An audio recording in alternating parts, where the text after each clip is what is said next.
Well, just following on what I was saying about Daniel Andrews, it was 25 years ago that the then president of the Czech Republic, Václav Havel, spoke at our National Press Club 25 years ago.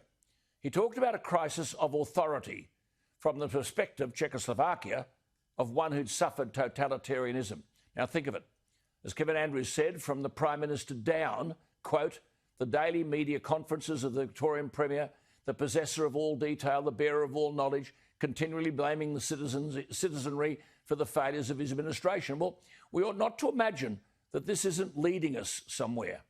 But of course, to suggest it might be is to be accused of dealing with conspiracies. But from coronavirus, we have seen the growth of state power. And even though in the world there are 104,000 patients with coronavirus who are critical, that represents 0.0013% of the population. Yet leaders are hanging on to this power. I spoke to Maurice Newman about this last year.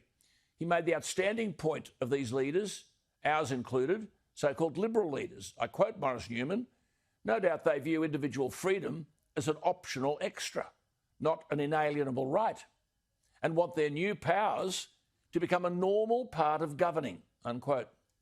Significantly, he went on about these people who are so-called governing. Quote, it was their gross incompetence or deliberate intent which gave them the present commanding heights. First, despite clear evidence of COVID's virulence, the World Health Organization kowtowed to Beijing by playing down the risks of infection. Then, when the spread threatened the capacity of global medical resources, health authorities modelled catastrophic scenarios to frighten citizens into submission and to justify enforceable draconian lockdowns imposed without regard for basic rights or economic cost. Much of the quote-unquote expert advice relied upon has been exposed as politically biased, not scientifically based. Well, back to my point. What is the agenda here? Do we just assume that the liberties and freedoms and economic advantages that we've taken for granted for so long are safe and secure? After all, here we are seeking to impeach an American who's no longer president. And Trump's been vilified from one end of the earth to the other. Coronavirus, well, 0.06% of Americans have died, not from it, but with it. But Trump created 7 million new jobs. The average unemployment rate was lower than that of any administration in the history of America. The unemployment rate for women was the lowest in 70 years. African-American youth unemployment was at an all-time low. African-American poverty had declined to the lowest rate ever recorded. But these successes sit uncomfortably with outfits like the World Economic Forum, whose ranks include people like Prince Charles and Al Gore and that schoolgirl. They're all there, George Soros, Greenpeace, the President of the European Bank, the Secretary General of the United Nations, the World Economic Forum. Remember it.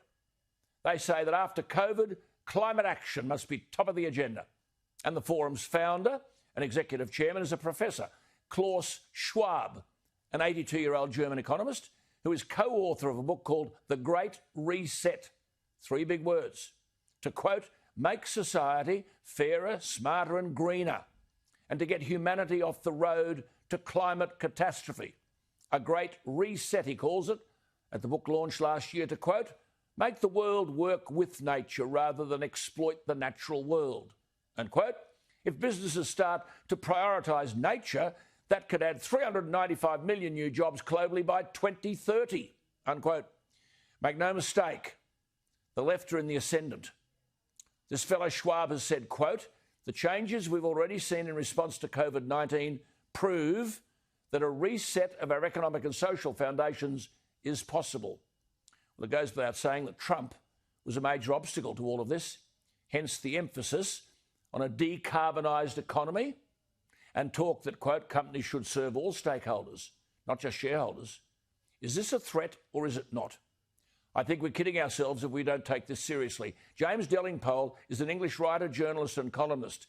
He's published novels and political books. He's published articles rejecting the so-called scientific consensus on climate change, and he opposes wind power. He wasn't born with a silver spoon in his mouth.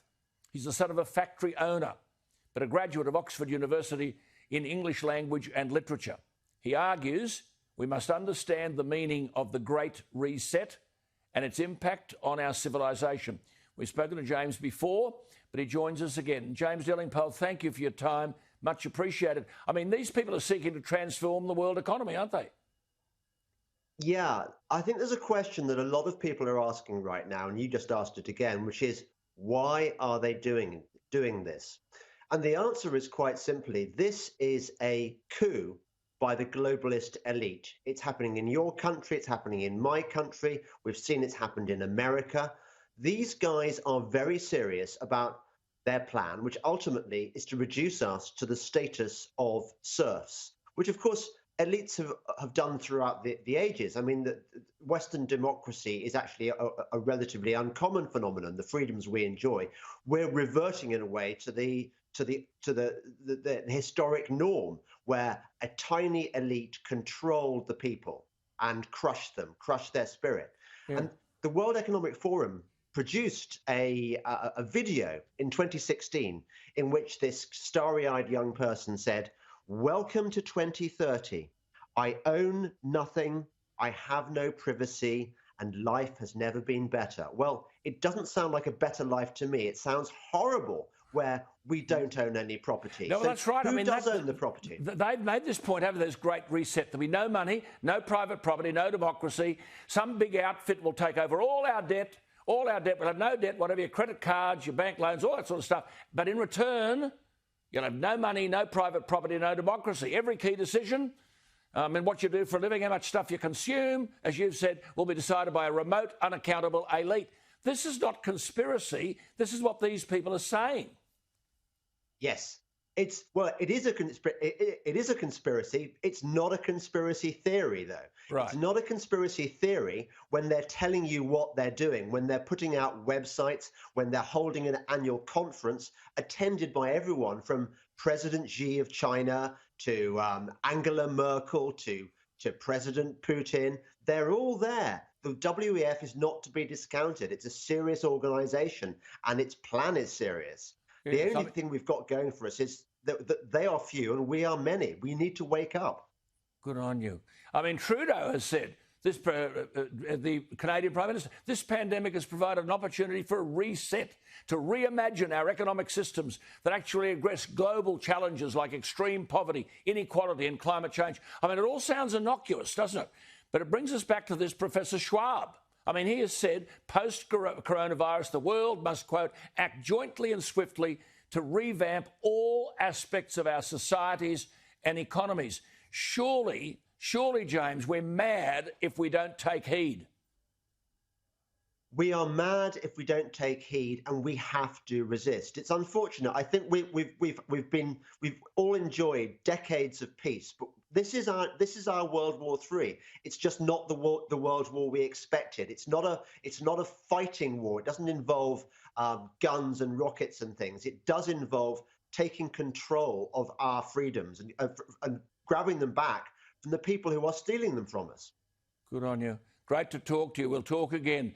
Keep up doing the good work. I'd like to think there were more on our side than the other side. I somehow doubt it, but it doesn't stop us fighting the fight, James. Lovely to talk. Keep well.